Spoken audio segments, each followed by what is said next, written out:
नमस्कार, स्वागत है आपका न्यूज इंडिया में। मैं हूं आपके साथ मुस्कान। तो चलिए बुलेटिन का आगाज करते हैं। महम में राज्यसभा सांसद रामचंद्र जांगड़ा और योगेश्वर दत्त को काले झंडे दिखाकर उनका विरोध करना किसानों को भारी पड़ गया है। दरअसल इसके विरोध करने के मामले में फरमाना के सरपंच आशीष पर और अन्य 200 लोगों पर पुलिस ने एफआईआर दर्ज कर ली है, जिसके चलते फरमाना सरपंच आशीष ने कहा कि रामचंद्र जांगड़ा के ड्राइवर ने हमारे किसान भाइयों पर गाड़ी चढ़ाने की कोशिश की थी और इस कोशिश में हमारे कई किसान भाई जख्मी भी हुए और उनके ऊपर से हमारे ऊपर ही एफआईआर दर्ज करवा दी गई है। इसको लेकर सरपंच फरमाना महम में हुए किसानों के ऊपर मुकदमे का विरोध होगा। पंचायत में महम थाने का भी घेराव हो सकता है। बता दें कि वहां पंचायत में कोई भी राजनीतिक आदमी नहीं होगा। विधानसभा के श्री गुरनाम सिंह चटनी जी, उनके दिशा निर्देश के अनुसार जैसे चल रहा है अपने हरियाणा में और भी अन्य स्टेटों में चल रहा है कि भी जो बीजेपी के सत्ता के लोग हैं, गांव में कोई राजनीतिक कार्यक्रम करते हैं उसका विरोध करो भाई। इसी अनुसार हमने जैसे कल सरस्वती स्कूल में रामचंद्र जांगड़ा जी राज्यसभा सांसद व योगेश्वर दत्त जी पहलवान जो इनके बड़ौदा से कैंडिडेट रह चुके हैं, उनका कार्यक्रम था। उन्होंने कार्यक्रम में शिरकत करने आना था, तो वहाँ जब ये रामचंद्र जांगड़ा जी आए, ये अंदर चले गए। हम थोड़े लेट पहुंचे।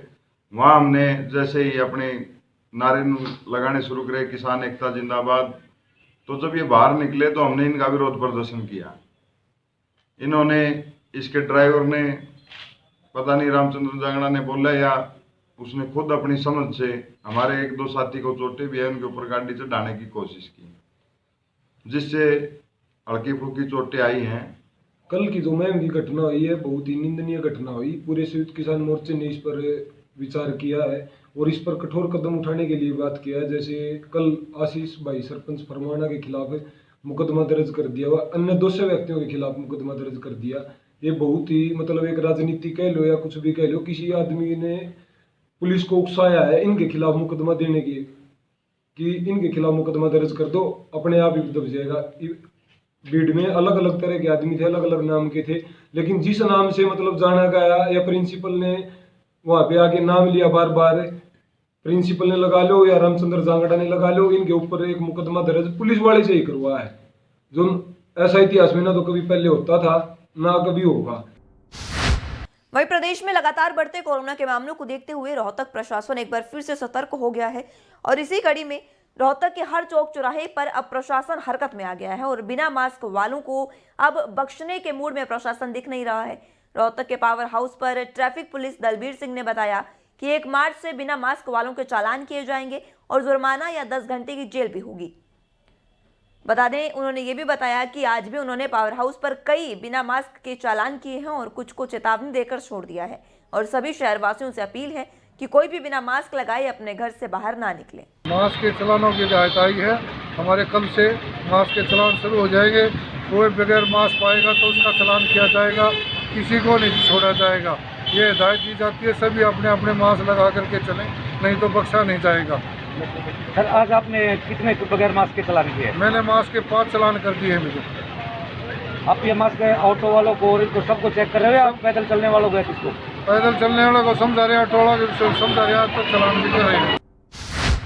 वहीं खबर सोनीपत से है, जहां पर रंजिश के चलते एक बुजुर्ग की हत्या का मामला सामने आया है। दरअसल मामला सोनीपत के न्यू कबीरपुर का है, जहां किराए पर रहने वाले शख्स ने मकान मालिक को मौत के घाट उतार दिया। बताया जा रहा है कि हत्यारोपी अपनी पत्नी के साथ किराए पर रहता था। जब किसी बात को लेकर पति पत्नी के बीच झगड़ा हुआ तो मकान मालिक बीच बचाव के लिए पहुंच गया और उन्हें घर से बाहर निकाल दिया। इसी बात को लेकर आग बबूला हुए किराएदार ने लोहे का पाइप लेकर घर में घुसा और मकान मालिक के सिर पर कई वार किए, जिसके बाद बुजुर्ग के चीखने की आवाज सुनकर उसके परिवार के सदस्य आए और बुजुर्ग को खून में लथपथ पाया। वहीं इस दौरान उन्होंने आरोपी को पकड़ने की भी काफी कोशिश की, लेकिन आरोपी भागने में कामयाब रहा। वहीं घायल बुजुर्ग को इलाज के लिए जब अस्पताल पहुंचाया गया तो वहां उनको डॉक्टरों ने मृत घोषित कर दिया। बहरहाल पुलिस ने शिकायत के आधार पर कार्रवाई करते हुए आरोपी को गिरफ्तार कर लिया है। हमको इनका जो मारने वाला है महेंद्र सन्नब राय सिंह छत्तीसगढ़ का रहने वाला है, इनके मियाँ बीबी के बीच में झगड़ा होया तो हमारे ताऊ जी ने बीच में जा गए इनका छूट छुटाव कर दिया कि आप झगड़ा मत करो।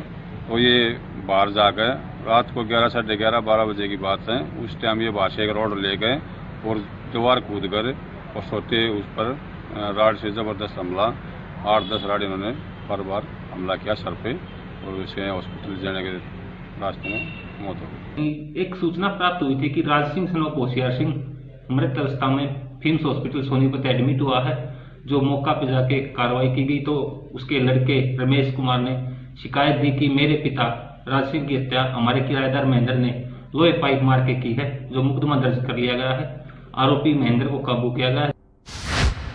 फसल की अच्छी उपज और केमिकल के इस्तेमाल से आपको बचाने के लिए ग्रीन विजन और खाद आपके लिए लेकर आया है गाय के गोबर से केंचुए द्वारा तैयार की गई प्योर ऑर्गेनिक खाद। तो अब कहीं और क्यों जाना, ग्रीन विजन की जैविक खाद का उपयोग करें और अपनी कृषि की उपज को बढ़ाते चलें। ग्रीन विजन और खाद का यही है लक्ष्य। रोहतक में लगातार हो रही हत्याओं का दौर जो है वो लगातार बढ़ता जा रहा है और थमने का नाम ले रहा है। इसी कड़ी में रोहतक में शनिवार देर रात एक युवक की अज्ञात लोगों ने लाठी डंडों से पीटकर हत्या कर दी। वारदात के समय वो अपने भांजे को साथ लेकर खेत में फसल की सिंचाई करने गया था। अचानक उन पर हमला कर दिया गया। इस घटना में युवक की मौत हो गई है जबकि उसका भांजा घायल हालात में अस्पताल में भर्ती है। मृतक के परिजन किसी के साथ किसी भी तरह की रंजिश की बात से साफ इनकार कर रहे हैं। बता दें कि मृतक युवक की पहचान लाढ़ौत के 27 साल के सुनील के रूप में हुई है। सुनील रात में फसल में पानी लगाने के लिए अपने भांजे के साथ खेत में गया था। जहां पहुंचने पर अज्ञात लोगों ने दोनों पर लाठी डंडों से हमला बोल दिया। अस्पताल में भर्ती लड़के ने मामले में बताया कि अज्ञात लोगों ने मामा सुनील पर लाठी डंडों से हमला कर दिया। बीच बचाव करने जब वो लगा तो हमले में उसे भी चोटिल कर दिया गया। उसके मामा को अधमरा करके हमलावर मौके से फरार हो गई। वहीं कुछ ही देर में उसके मामा सुनील की मौत हो गई। परिजनों के मुताबिक 4 भाइयों में से एक सुनील अविवाहित था। उनके परिवार की गांव में किसी के साथ भी कोई रंजिश नहीं। सुबह जो है करीब 9 बजे ही कंट्रोल से फोन आया था कि भाई गाँव लाढ़ौत में जो ना कोई झगड़ा हो गया है। झगड़े का एक आदमी मौके पर जो डेड हो गया है, दूसरे का चोट लगी है, उसको हॉस्पिटल ले गए। तो सूचना पाकर हम मौके पहुंचे थे। यहाँ पर देखा भाई एक आदमी की जो है डेड बॉडी पड़ी हुई है। उसके शरीर का जो काफ़ी चोटें डंडे से लाठियों से उसके ऊपर वार किए गए हैं और आगामी कार्रवाई हम कर रही है। हाँ, शनाख्त हो गई है। गाँव लाढ़ौत का रहने वाला है। इसके भाई जो है राजकुमार उर्फ काला ने कहा कि भाई मेरा भाई है, रात को पानी लगा रहे थे खेतों में ही और रात को झगड़ा हुआ है। अब सुबह किसी ने देखा है कि भाई इस तरह से किसी ने जो चोट मारी है। अभी जो है जांच चल रही है, बाकी आगे देखते क्या आता है इसमें से। वहीं रोहतक में बाबा बालकपुरी धाम में एक विशाल योग शिविर का आयोजन किया गया जिसके बतौर मुख्य अतिथि समाजसेवी और एलपीएस बोसाड के एमडी राजेश जैन ने शिरकत की। बता दें कि यह कार्यक्रम बाबा बालकपुरी की 12वीं पुण्यतिथि के उपलक्ष्य में आयोजित किया गया है। ये पूरी जानकारी महामंडलेश्वर स्वामी कर्णपुरी जी महाराज ने दी। इस योग कार्यक्रम में बलदेव शर्मा, पवन बत्रा, राकेश, मनोज मलिक भी मौजूद रहे। बालकपुरी मेमोरियल पार्क में उनकी 12वीं पुण्यतिथि पे बाबा कर्णपुरी जी ने ये शिविर योगा का 1 हफ्ते का लगाया।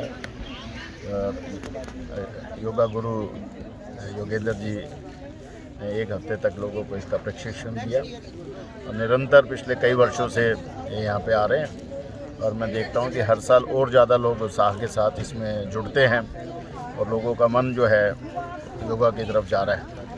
तो आज भी अगर हमें स्ट्रेस फ्री जीवन अगर जीना है और बगैर दवाइयों के जीना है और सारी बीमारियों से अगर मुक्त होना है तो योगा और एक्सरसाइज उसमें सबसे बड़ा इम्पोर्टेंट रोल प्ले करते हैं। तो योगाचार्य जी का, स्वामी जी का बहुत बहुत धन्यवाद कि हर वर्ष वो यहाँ के लोगों में इस चीज़ का उत्साह करते हैं कि भी जीवन को लंबा और स्वस्थ जीने के लिए योगा की कितनी इम्पोर्टेंस है। धन्यवाद। ओम नमो नारायण। सतगुरुदेव स्वामी बालकपुरी महाराज जी की 12वीं पुण्यतिथि के उपलक्ष्य में श्री स्वामी बालकपुरी मेमोरियल पार्क में योग शिविर का आयोजन किया गया, जिसके अंदर आज हमारे रोहतक शहर के भामाशाह उद्योगपति श्री राजेश जैन जी मुख्य अतिथि के रूप में उपस्थित हुए और यहाँ आकर के योगेंद्र शास्त्री द्वारा जो योग क्रियाएं को बताया गया सभी साधकों ने उसको किया और हमारे जो मुख्य अतिथि उन्होंने भी आकर के इस योग क्रियाओं को किया और सभी को ये कहा कि इसको जैसे अभी तो ये जो हमारे योगेंद्र जी करवा रहे हैं इनको दिन प्रतिदिन योग करेंगे तो हम निरोग रहेंगे। वहीं रोहतक में माता धनपति देवी ट्रस्ट द्वारा भारतीय कन्या स्कूल में बाल संस्कार कार्यक्रम का आयोजन किया गया। इस कार्यक्रम में मुख्य अतिथि के तौर पर स्थानीय कांग्रेस विधायक बीपी बत्रा ने शिरकत की और इस कार्यक्रम में विशिष्ट अतिथि जाने माने और मशहूर कवि सम्राट वीरेंद्र मधुर भी मौजूद रहे। कार्यक्रम की जानकारी मीडिया प्रभारी राजीव जैन ने पत्रकारों को दी है। उन्होंने बताया कि माता धनपति देवी चैरिटेबल ट्रस्ट लगभग 15 सालों से कार्यरत है, जिसमें बच्चों के सर्वांगीण विकास पर जोर दिया जाता है और यहाँ से सीखे हुए बच्चे आज अच्छे पदों पर कार्यरत हैं। बता दें कि इस बाल संस्कार कार्यक्रम का आयोजन महामंडलेश्वर श्री श्री 1008 स्वामी कर्णपुरी जी महाराज के सानिध्य में आयोजित किया गया। ये कार्यक्रम ट्रस्ट के द्वारा पिछले 15 सालों से लगातार किया जा रहा है। इस कार्यक्रम में बच्चों के सर्वांगीण विकास के ऊपर जोर दिया जाता है।